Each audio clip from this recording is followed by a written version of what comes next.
Alors, Dr Badjek, je me tourne vers vous. C'est vrai que on pourrait dire les faux diplômes, ça colle à un environnement où tout est quasiment faux. Faux vin, faux maquereau, fausse bière, fausse eau.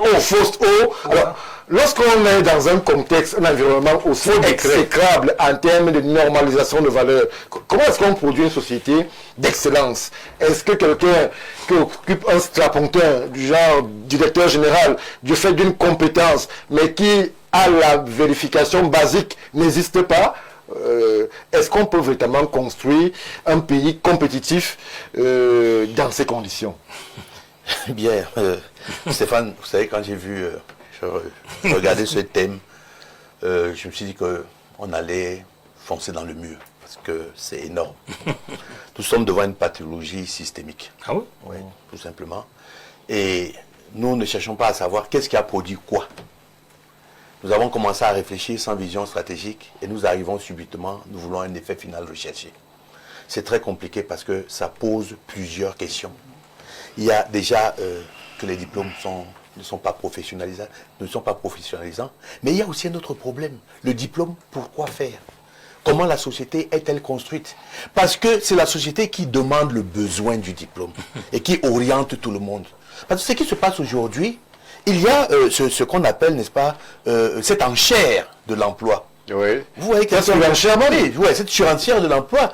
Les pauvres Camerounais, ils veulent travailler.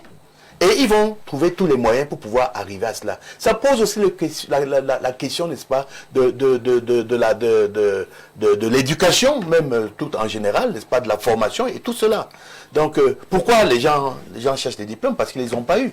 Pourquoi ils ne les ont pas eu? Peut-être qu'ils ont été mal orientés. Ici, on pousse tout le monde, vous allez dans les familles, en commençant même par les cellules familiales. Oui. Quelqu'un n'a pas le niveau, il passe la 4e en 3e, il passe la 3e en 1. Bien sûr. Il y a une seule limitation. Les parents payent pour ça. Voilà, c'est le probatoire. Qui, au moins, on peut être sûr que celui qui arrive en terminale, il avait le niveau du probatoire. Probatoire vient du latin probare, qui veut dire prouver que l'on peut arriver en terminale. Et s'il n'y a pas cette série, n'est-ce pas, de censure, de tamis là, ça va aller. À un moment, il y a eu ce grand débat qui a mené à ce que on puisse suspendre ou alors tout simplement éliminer le probatoire.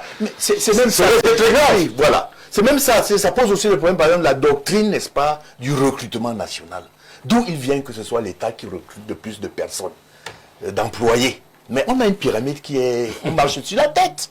C'est le privé qui devrait... C'est-à-dire qu'aujourd'hui, on n'a pas créé le besoin au niveau des structures qui absorbent l'emploi au point où les petites orifices que l'on laisse pour pouvoir recruter, eh bien tout le monde s'y engouffre et on choisit tous les moyens.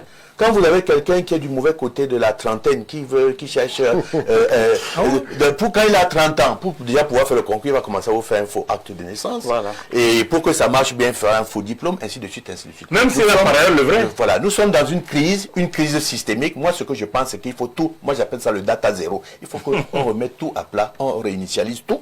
Et qu'on essaie de voir comment on peut compartimenter de manière pertinente toutes ces étapes-là. Mais moi, je vous dis que ça participe d'abord de la construction même de notre société. Quelle est la société que nous voulons faire, n'est-ce pas? Quel est l'écosystème que nous voulons bâtir au niveau de l'infrastructure, au niveau de l'enseignement, au niveau de l'industrialisation, au niveau de l'administration? À partir de ce moment-là, on va commencer à voir clair.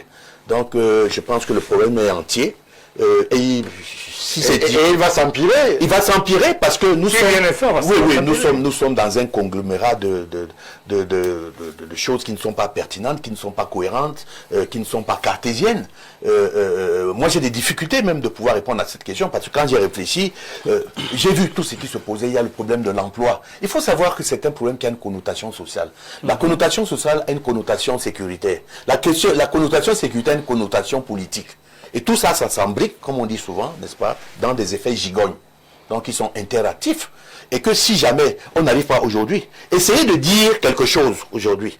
Que quand vous délibérez le baccalauréat, j'aurais appris, n'est-ce pas, par certaines informations, qu'on l'a délibéré à 9 sur 20.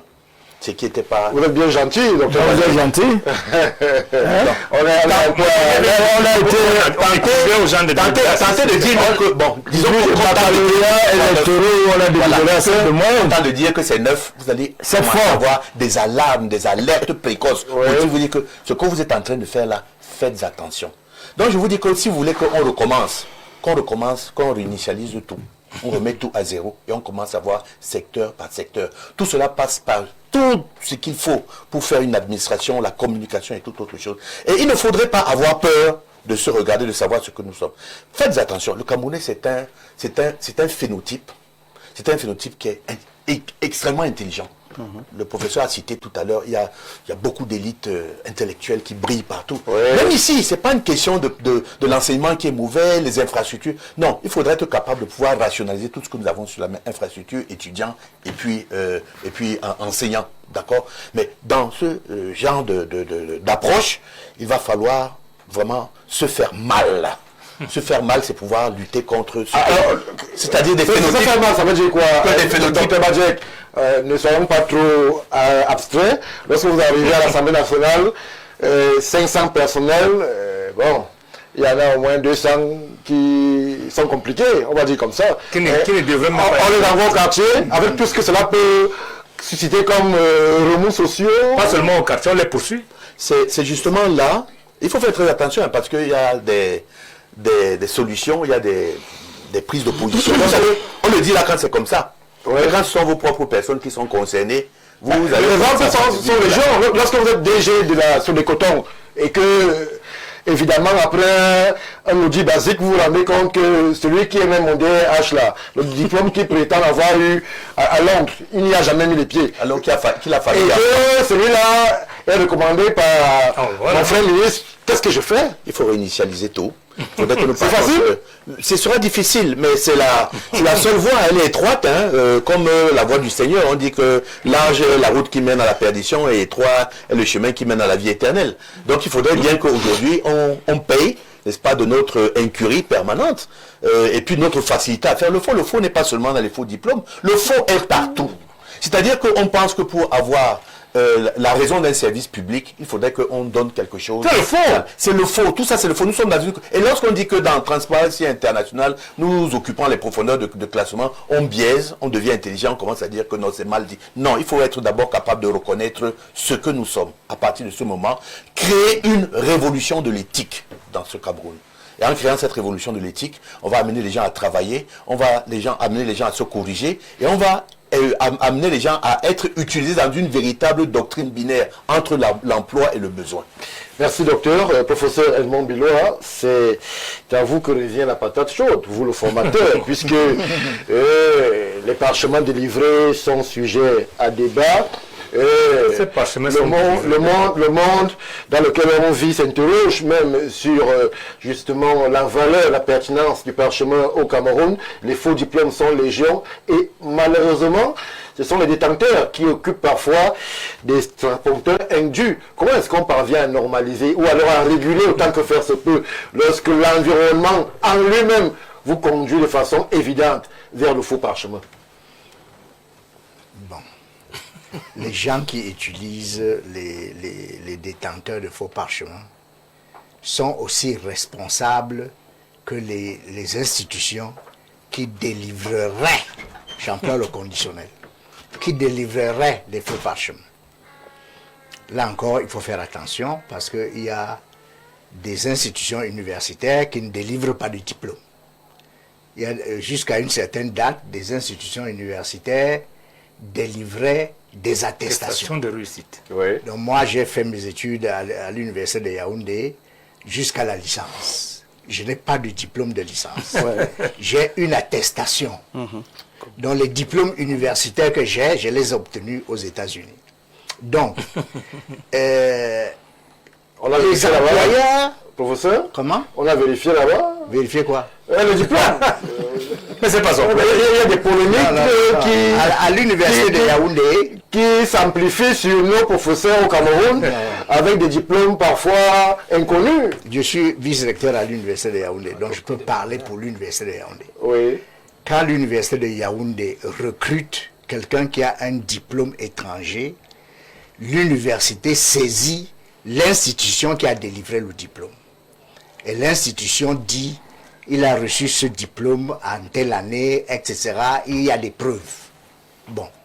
Maintenant, le problème, c'est que les employeurs des détenteurs de diplômes ou de parchemins ne font pas l'effort de la vérification de l'authenticité du diplôme ou du parchemin.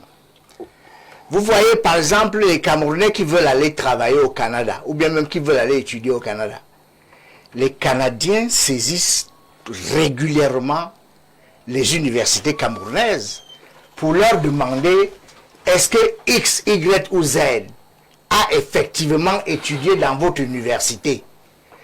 Est-ce que X, Y, Z a effectivement obtenu le diplôme de licence, le diplôme de maîtrise, le diplôme de DEA ou le diplôme de doctorat. Et l'université est dans l'obligation de répondre à cette question. Vous voyez? Oui. Donc, ça réduit considérablement la possibilité de faire croire aux gens que vous seriez détenteur d'un diplôme que vous n'avez pas. Vous voyez? Donc, c'est comme ça que ça marche. Donc, si vous avez, Stéphane Barga, vous avez une entreprise de presse comme Info TV, quelqu'un vient vous dire qu'il est diplômé de l'ESTIC. C'est très facile. Vous envoyez votre collaborateur à l'ESTIC et l'ESTIC sort tous les documents et regarde si le chercheur d'emploi dont on parle a jamais étudié à l'ESTIC. C'est comme ça que ça marche. Alors, professeur, voilà. Allez-y. Le problème, c'est que quand les gens disent qu'ils ont des diplômes de telle structure, n'est-ce pas? La structure en souffre beaucoup. Puisque quand vous dites que vous avez un diplôme de l'université X, et il s'avère que vous n'avez jamais mis les pieds à l'université X, n'est-ce pas? Cela décrédibilise l'université X. Vous voyez? Oui. Et donc, ce qu'il faut faire, c'est que il faut traquer aussi bien ceux qui font preuve d'indélicatesse en disant qu'ils ont certains diplômes ou certaines attestations ou certains parchemins, que ceux qui en délivrent. Donc, parce que si vous sanctionnez uniquement la personne qui a dit avoir un diplôme alors qu'elle ne l'a pas, il faut aussi sanctionner la structure qui a délivré le faux parchemin. Puisque elle dit qu'elle n'a pas délivré. C'est le problème. Si c'est une structure. Si c'est une structure, mais même si ce n'est pas une structure, il y a des êtres humains qui sont derrière cette affaire. La justice ou le système de sécurité devrait être capable de les traquer. Il déménage beaucoup. Pour... Professeur, vous allez faire le propos. Oui, ben je pense que j'ai répondu à votre question. Merci, merci. Arthur, je me tourne vers vous. Le professeur nous a ramené dans la norme. Mais là, nous, on sort de la norme et on se retrouve donc dans un bureau où, justement, quelqu'un débarque, recommandé par X ou Y de la République, et on vous l'impose quasiment, c'est notre fisc, c'est la formule. Il est venu de Bruxelles, voir ce que tu peux faire. C'est comme ça qu'on dit là-bas. Voir ce que tu peux faire, et vous vous retrouvez donc avec une personne qu'on vous a imposé, qui dit avoir un master en chinois, et qui se retrouve là, et vous n'avez même pas... En fait, le diplôme qu'il prétend avoir n'est pas l'élément moteur de son recrutement. L'élément moteur, c'est qu'il est recommandé par un appareil de la République. À ce niveau, Arthur Nko, dans ce jeu de symboles-là, la faute à qui? Au détenteur du faux diplôme, à la structure qui l'accueille, à l'écosystème camerounais, ou alors à la pauvreté qui est rampante? Nos prédécesseurs ont tout dit. Et bon, pas tout. Mais si vous me recommandez quelqu'un que j'attrape, parce qu'on finit par les attraper. Ça ne vous interdit pas de vérifier par le rendu. L'authenticité. Moi, je peux même vérifier, je peux même savoir déjà. Je connais déjà, je peux citer les noms. Non, ne citez pas les noms, tu vois, le problème. On les prendra parce que tout le monde est au Je courant. sais qu'il manque sur tout. Le CV, il est pourtant long comme le bras. Mais rien n'est vrai dans le CV. Et le gars ne chôme pas longtemps. Si vous m'envoyez quelqu'un qui n'a pas les capacités, Qui a le diplôme prétendu, mais qui n'a pas les capacités. Oui, non. Soyons clairs. Oui, on finit toujours. Parce que les Camerounais, ils se reconnaissent dans beaucoup de choses qui sont dites. Celui qui a un faux diplôme, il faut aussi utiliser les mots tels quels. Celui qui a un faux diplôme, ça se voit. Et une fois que vous me l'imposez, vous allez subir ces notes-là. C'est vous-même. Moi, je ne vais pas venir mourir pour un type qui vous dit qu'il a fait les sticks. Il ne peut pas vous écrire 3 lignes. Il a mal à partir avec le président de l'indicatif. C'est un problème. Donc, je ne vais pas venir mettre l'ongle là pour une affaire où tout le monde voit qu'il y a un problème. Et il n'y a que son parrain et lui qui sont à l'aise dans ça. Donc, vous me faites 2 ou 3 notes bizarres, je mets la vue.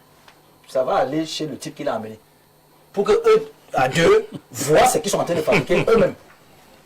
C'est possible comme ça au Cameroun? Mais c'est possible. Lorsqu'on dit président présidence de la République, lorsqu'on dit secrétariat de ceci, secrétariat de cela, vous pouvez mettre vu et envoyer, vous-même ne l'êtes pas inquiété. Vous voulez que dans le système camerounais? Vous voulez que je dise quoi? Que j'ai constaté que le type s'il n'a pas le niveau, alors que c'est vous qui m'avez envoyé. Non, je vais lire ce qu'il a écrit. Mais comme Professeur, suivre.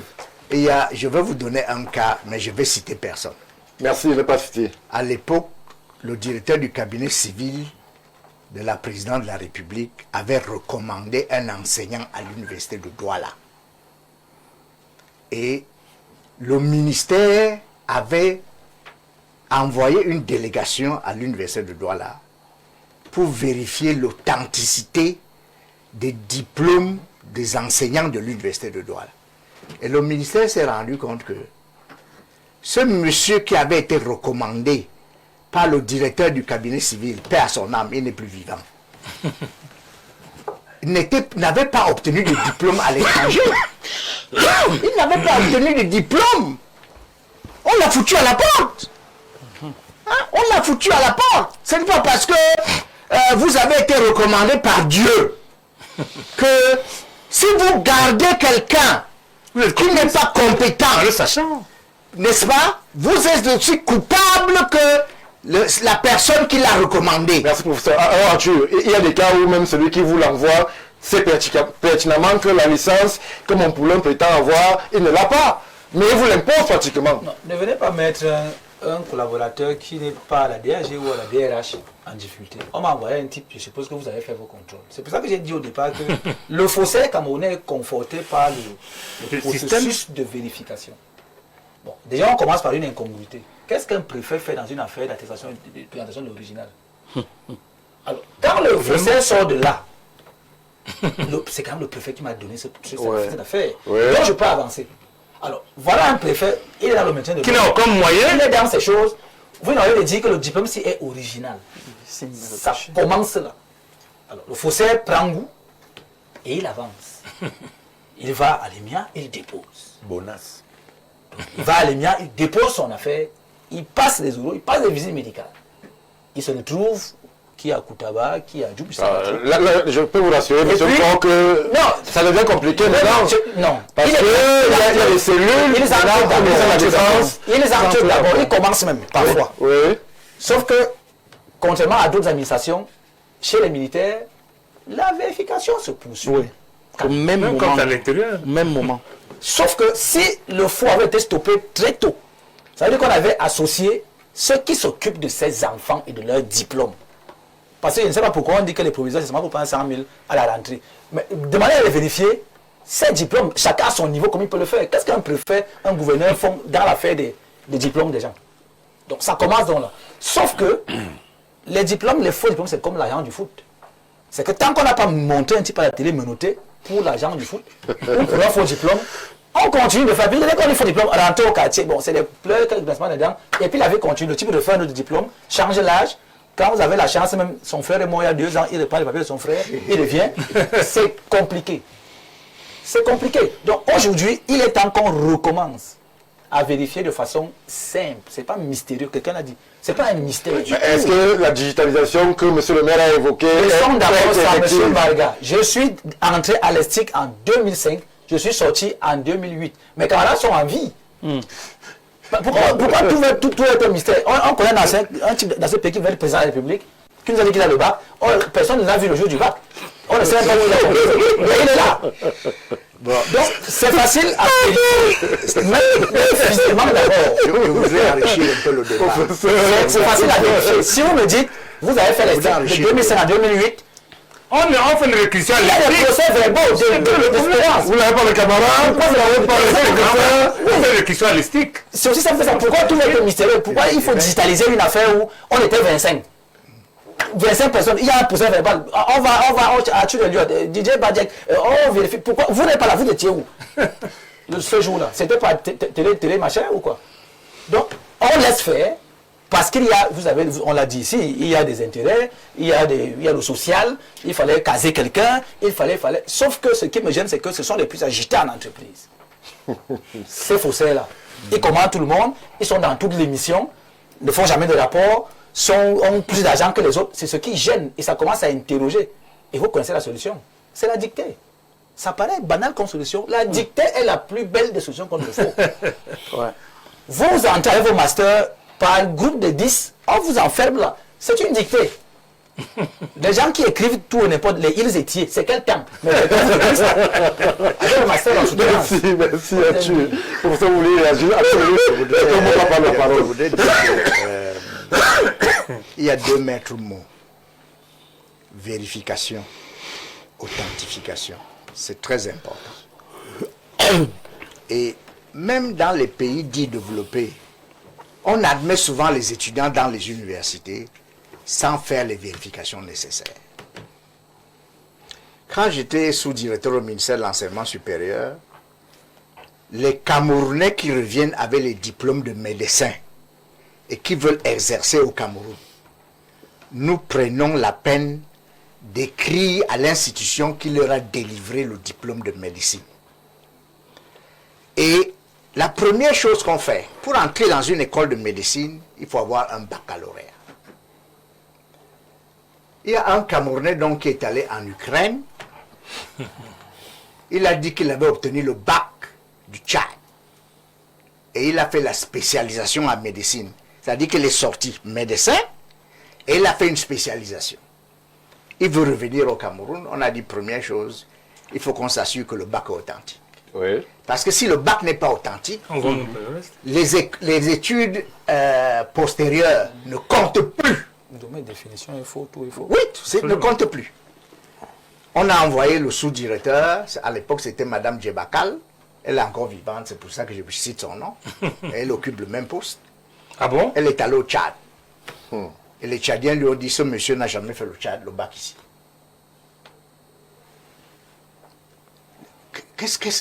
Vous voyez dans quel embarras on était?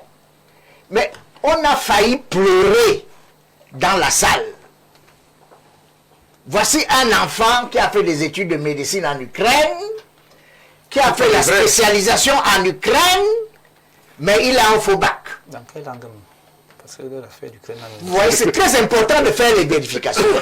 Deuxième exemple que je voudrais prendre. À l'époque, j'avais un collègue qui était directeur général de la CIATIP. Oui. Le pilote du chef de l'État le saisit et lui dit, j'ai mon frère qui a fait l'Institut français de presse. Est-ce que tu peux lui trouver l'emploi? Il lui dit non, comment mon frère? Est-ce que quelqu'un peut te refuser? Notre frère peut refuser. Le gars arrive. Et ce que disait Arthur, on l'envoie à la direction de l'information. Il ne reste pas tranquille. C'est lui qui bavarde le plus, on parle, parce qu'il y a souvent ce qu'on appelle la conférence de rédaction. Bien sûr. C'est lui qui bavarde le plus, les journalistes. Et c'est là où on peut juger les vrais journalistes qui ont fait l'école de journalisme à Yaoundé. On voit le DG du DG. Le gars, si, il ne peut pas être passé par une école de journalisme. Le DG fait la sourde oreille au départ, et après quelques temps, les plaintes sont nombreuses. Il dit à sa secrétaire, qui est aujourd'hui députée, il lui dit, saisis l'Institut français de presse et demande-leur de nous envoyer le cursus de ce monsieur. Avant la fin de l'après-midi, l'Institut français de presse avait réagi. Ce monsieur s'est inscrit ici en première année, il n'a jamais traversé le cap de la première année. Il faut toujours vérifier. Ça coûte rien. Et il faut toujours authentifier les diplômes. C'est fondamental. Quel quelle que soit l'origine des diplômes, les employeurs qui ne procèdent à aucune vérification et à aucune authentification sont aussi responsables que le faussaire. Complice. Merci, professeur. Docteur Mbok, alors, vérification, authentification, c'est le meilleur des mondes. Mais dans le jeu d'influence camerounais et tout ce qui va avec, la vérification semble la dernière partie lorsque l'enfant a commencé même à émarger, ou alors le monsieur a commencé à émarger, puisqu'il faut bien le caser, les caser quelque part. Naturellement, en fait, pour ajouter un peu à ce qui a déjà été dit par les aînés et par Arthur, le faux, en fait, peut être vu comme la métastase d'un cancer. Oui. Le cancer social. Et le colonel Badjek le rappelait, quand dans une société, la gouvernance est floue, et quand je parle de gouvernance, je parle vraiment des politiques liées autour de l'éducation, de la formation et de la professionnalisation, parce qu'on a un objectif à la clé qu'on veut atteindre. Quand ça, cette petite chaîne, est floue, le reste devient juste un instrument pour entretenir la société, parce qu'au fond, on ne va nulle part. Et puisqu'on ne va nulle part, il faut donc essayer de faire des aménagements. Il y a encore l'objectif de compétence, d'excellence. Je prends le cas de l'agriculture, par exemple, pour rester factuel. Oui. Quand on veut fabriquer un agronome, ce n'est pas pour qu'il ait le diplôme, comme disait M. le maire. Pas du tout. C'est pour qu'à la clé, on puisse avoir une production accrue, qu'on puisse avoir des engrais plus productifs et moins dangereux pour l'environnement. Donc il y a un objectif qui est visé, et quand ça là, le but à atteindre n'est pas compris, ou alors est volontairement biaisé, le cancer donc finit par devenir un problème qui s'installe partout. On l'a dit ici sur ce plateau. On n'a pas que les faux diplômes. Ce n'est que la partie visible de l'iceberg. Puisque vous avez des fausses usines, des fausses industries, le faux vin, on fabrique faux fromage, le faux savon, On ferme des fausses alcools. Bon. Il est ouvert 2 mois après. Très bien. On fait comment? On a les faux décrets, monsieur le maire l'a dit. Vraiment? On a les faux actes de naissance et même les actes de décès. Des vivants. Des vivants, des faux enfants, des vivants morts, des morts vivants, tout ça. Le faux est partout, tout simplement parce que c'est un cancer. La société va mal, vit mal, se gère mal. Vous voyez par exemple sur le plateau, on parle de l'université. J'ai vu comment mon grand frère ramait pour essayer de se battre et expliquer ce qui ne peut pas être expliqué. Parce que pour lui, écoutez, mais laissez-moi finir. Professeur, nos universités sont excellentes en termes d'individus formés.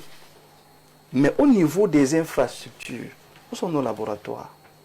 Vous avez vu nos amphis? Les chèvres marchent dans nos amphis, entrent, sortent de l'autre côté. Ça sent les urines un peu partout parce que même les toilettes généralement sont bouchées. Et on peut citer tellement de choses. Lui qui est professeur sait qu'on peut mieux faire. De Polytechnique, il sait qu'on peut mieux faire. Non, il sait qu'on peut mieux faire. Moi je dis que là le professeur a été prophète. Parce qu'il annonce ce que le Cameroun doit faire et peut faire. Mais il n'a pas le choix parce qu'en même temps, c'est un homme politique. Et on sait que c'est la politique qui nous met dans cette affaire-ci. On a tout politisé. Au lieu de ramener la politique au service de la société, on a pris la société, on l'a embrigadé dans la politique. Et c'est donc le politique qui recommande quelqu'un qui n'a pas de compétences. Parce que la relation politique pèse plus que... qui impose. Bon, la relation politique, mais c'est la métastase de ce cancer. Hein. C'est la métastase. Bon, dans le jeu d'acteurs où chacun... Non, c'est l'échange de services. C'est tout. C'est-à-dire que le cancer est tellement profond. Oui. Il est tellement réel qu'il devient même quelque chose d'accepté et de validé. Au point où vous allez voir que cette métastase va même vous toucher dans vos relations avec vos amis, vos frères. C'est-à-dire que ton frère avec qui tu causes te dit, mais ton fils à la maison, il fait quoi? Envoie-moi son CV, je le place quelque part. Non, envoie-le-moi. Envoie-le-moi. On va voir ce qu'on va faire à l'intérieur. On va voir. On n'a pas besoin de vérifier. On verra. Très bien. Quand le professeur parle de vérification et d'authentification, je suis d'accord. Dans une société normale, je suis d'accord. Mais dans une société où on peut aller à Bonas, on fabrique un document. On l'amène chez le gouverneur ou le préfet, le sous-préfet, qui a déjà mis son cachet. C'est la moins appropriée. Et puis, mais c'est fait à dessein. Parce que c'est un cancer social. On se débrouille, on se bat, on essaye de faire comme on peut. Mais vous voyez que votre performance professionnelle ne compte pas trop parce qu'il n'y a pas une vision à la clé. Il n'y a pas un objectif. Le sectoriel est emprisonné dans des discours.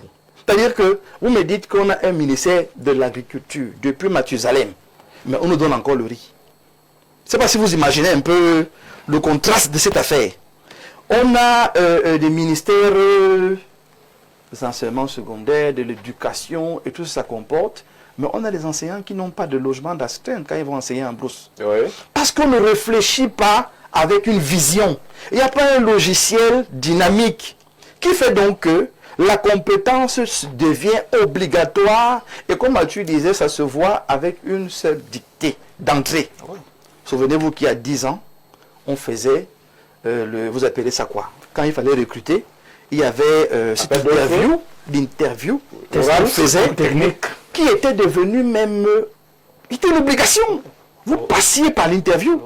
Mais aujourd'hui, la recommandation fait office d'interview, fait office de diplôme, fait office de tout. Parce que en fait, la société, la société a un réel problème.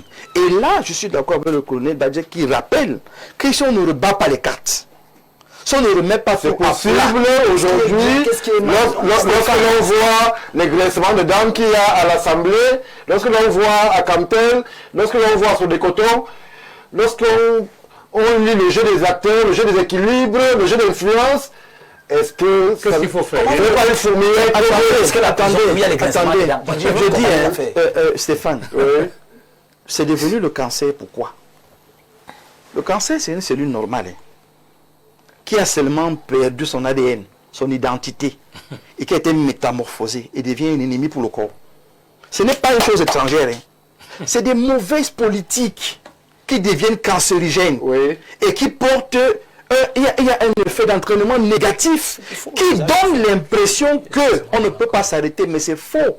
Même la vie nous enseigne, votre corps humain, là, mettez le plus beau des parfums.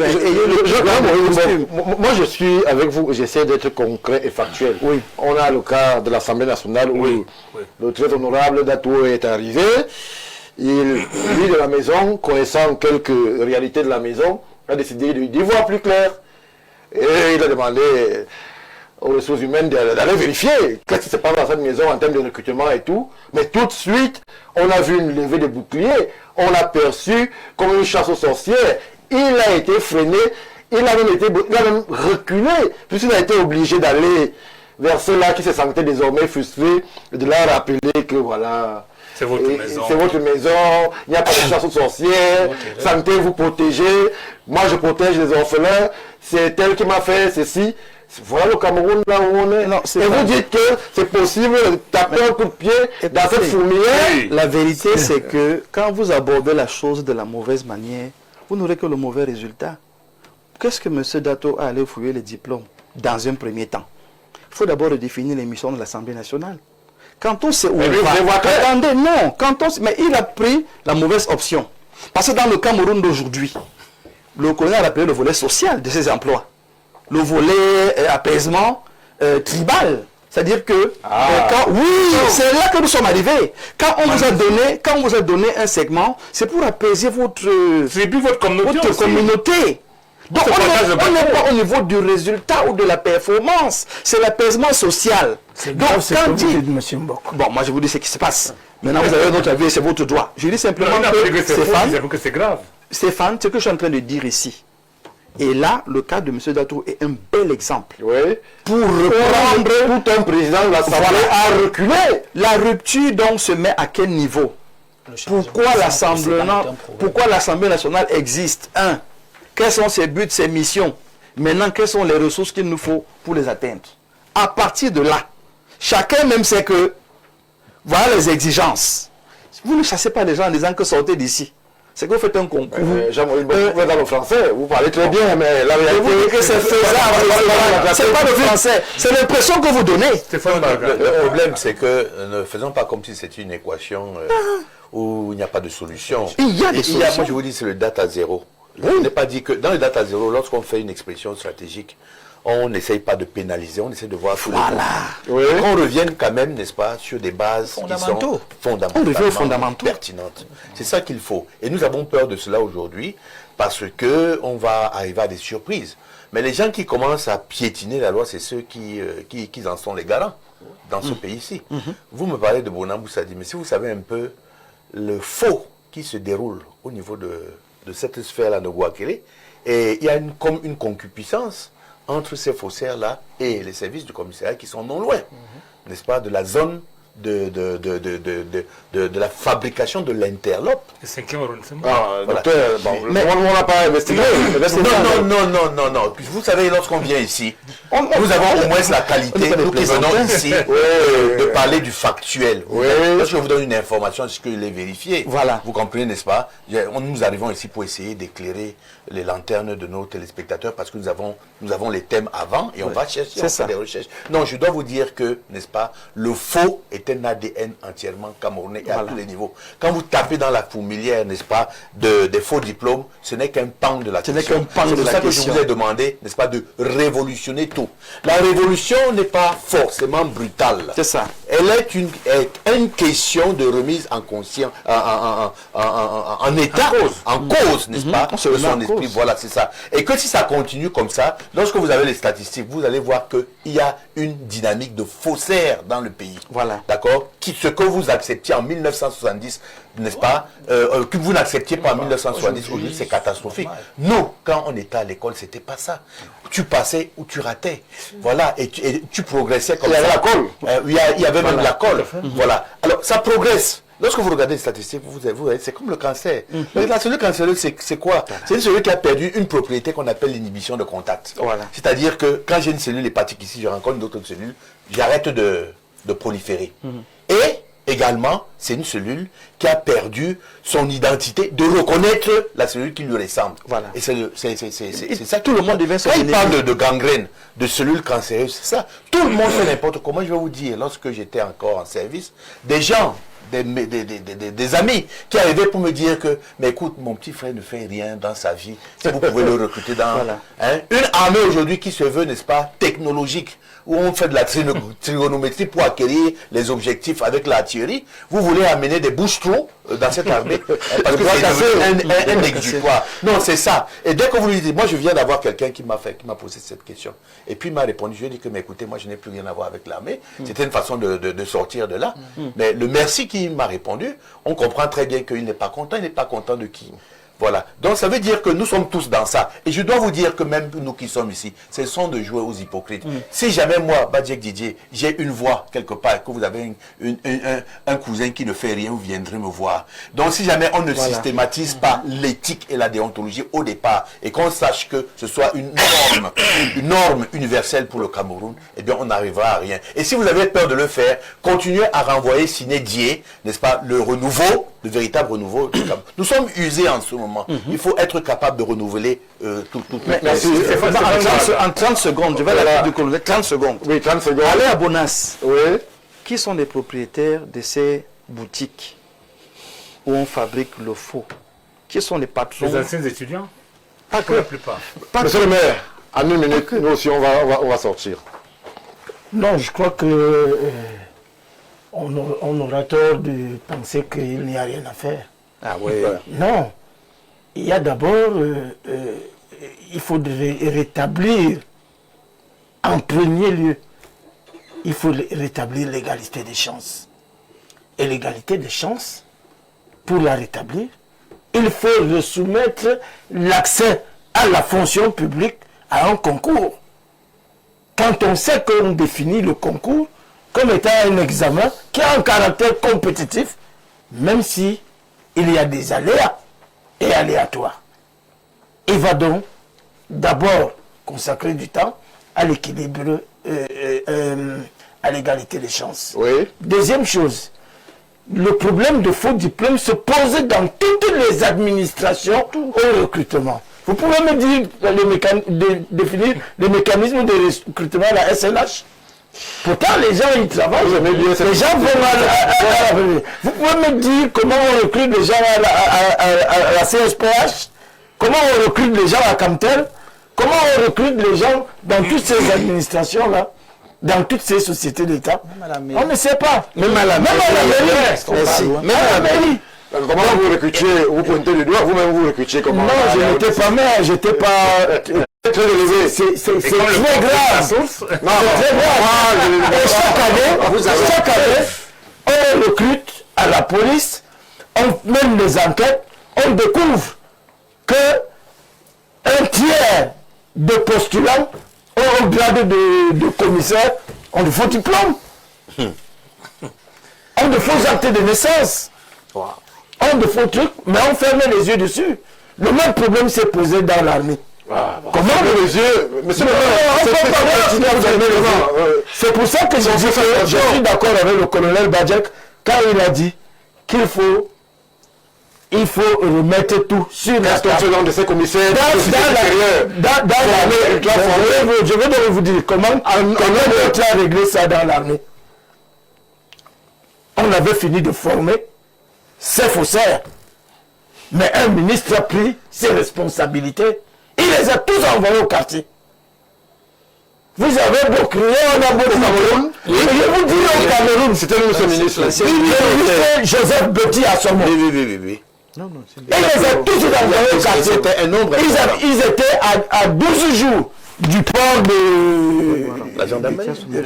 Il les a tous mis à la porte. Les gens ont dit, d'autres ont interprété qu'ils voulaient créer le désordre au pays. D'autres ont dit ils vont rejoindre les ambazos et tout ça. Mais il les a tous mis. Ça fait 5 ans. Il n'y a rien eu. Donc, on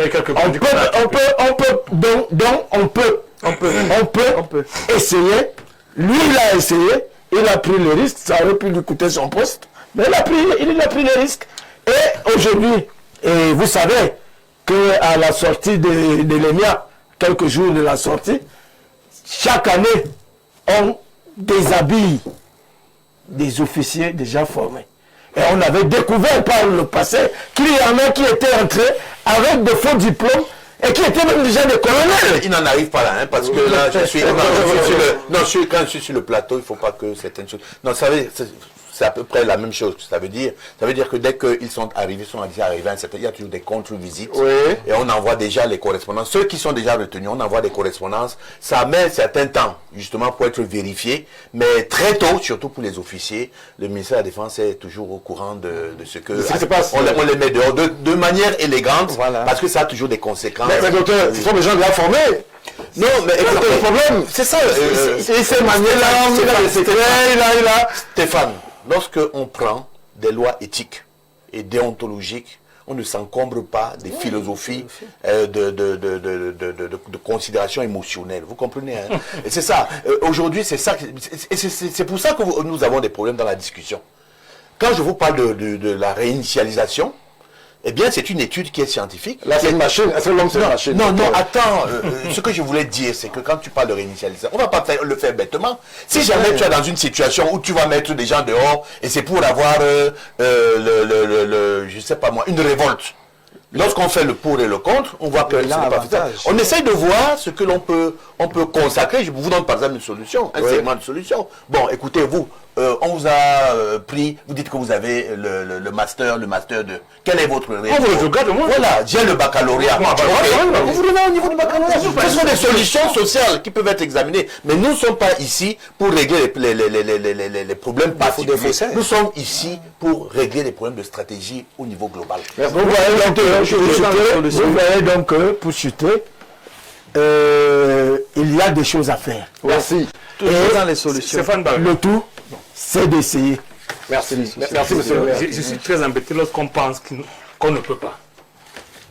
Le cas de l'Assemblée nationale, c'est comme vous arrivez que vous restez. Le président de l'Assemblée vient d'où? Questionnons ça, commençons par là. C'est pas trop loin? Non. Il était 4e adjoint, 4e vice-président. Il y a bien un premier vice-président, il y a un 3e. Cette structure qui était dirigée de façon claire, n'est-ce pas? Si le président part, qui doit monter? Le premier. C'est le premier. Mais on laisse le premier, le deuxième, on prend le quatrième. Ça veut dire que vous-même, vous n'êtes pas bien arrivé. Est-ce qu'il y a d'autres considérations? C'est ça le point, il y a d'autres considérations. C'est ça qui fait donc à la fin, tu ne peux pas. Lorsque vous arrivez normalement, vous pouvez. Moi, je prends mon propre cas. Le moi est gênant. Aïssab. Lorsque nous sommes à la mairie, on doit passer le service le 20 février 2020. Le préfet Pité Tiende, il a envie, je le cite. Il me fait une correspondance pour remettre 1 million au sous-préfet qui va gérer la chaîne de plein droit. Je lui réponds par écrit. Que la commune ne se délègue pas. De deux, moi j'obéis par un ordre illégal. Rien ne s'est passé. L'actuel préfet Djouvouri était sur Macaque avec moi, mais on a fait 3 ans sans se parler. À cause de l'éthique. Mais rien ne s'est passé. On m'a accusé partout. Rien ne s'est passé. Parce que je voulais être en règle vis-à-vis de moi-même. Alors, vous étiez un chevalier solitaire. Non, je suis désolé. Je suis pas le seul. C'est même la tenue de le faire tous les jours. Les gens le font. Si nous pensons qu'il n'y a rien à faire, nous sommes morts. Chacun doit être là où il est. Je prends leur exemple. L'actuel ministre, l'actuel Mindef, est un cas typique. Ça veut dire que son fils étant les miens, non? Oui. Il comprendra quand je parle. Il a un fils qui est entre les miens. Par des voix qui n'étaient pas normales, on peut le dire aujourd'hui. Vous savez de quoi vous parlez, vraiment, monsieur le maire. Vous savez de quoi vous parlez. Moi, je ne sais pas. Monsieur dont son fils était normal. J'ai dit aujourd'hui, il sait ce que c'est que tricher. Wow. Il sait. Il n'accepte pas la tricherie parce qu'il sait ce que ça peut coûter. Ça sert à quoi de prendre des inaptes à les miens qui vont mourir après.